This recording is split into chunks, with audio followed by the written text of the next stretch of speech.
Tangin ng fortune ko, winawalang niya ako. Nagpapa-overtake siya sa kanan. Nung nag-try akong overtake sa kanan, saka hinataw. Gago ang putang ina. Tignan mo, napakabagal niya. Tignan mo ha. Nag-a-attempt akong overtake dito sa right way ng overtake kan. Ihahataw na yan. Feeling ko nagwawalang niya ako.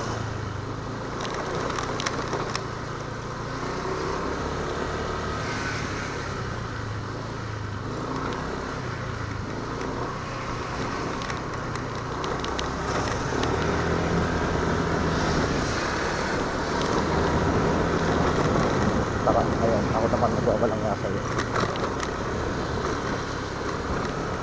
Saan sumunod? Takot na mo ka.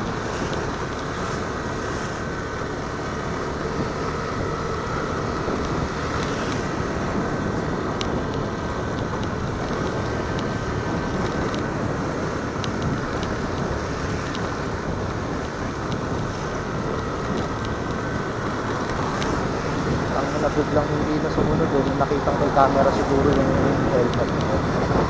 Gagawang putang ina, late lang ako nakapag-record eh. Dito siya pumapeso sa may pinakagitna. So akala ko nag-giveaway siya dito sa right side para mag-overtake ako. Tapos nung um-overtake ako, ang putang ina, hinataw. Hindi ako nakatuloy. Kasi syempre, ma-aksidente ako sa ginawa niya eh.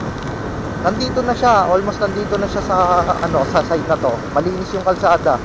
Hindi ako nag-attempt mag-overtake sa kanya dito sa may sa may left side kasi nga nandun na siya nakapwesto.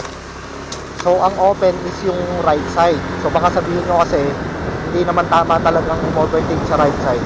Which is totoo naman. Eh kasi nga nag-giveaway siya dito sa right side. Tapos nung o-overtake na ako, nag-attempt ako ng overtake sa right side, biglang hinataw. Gago. Ay, nako.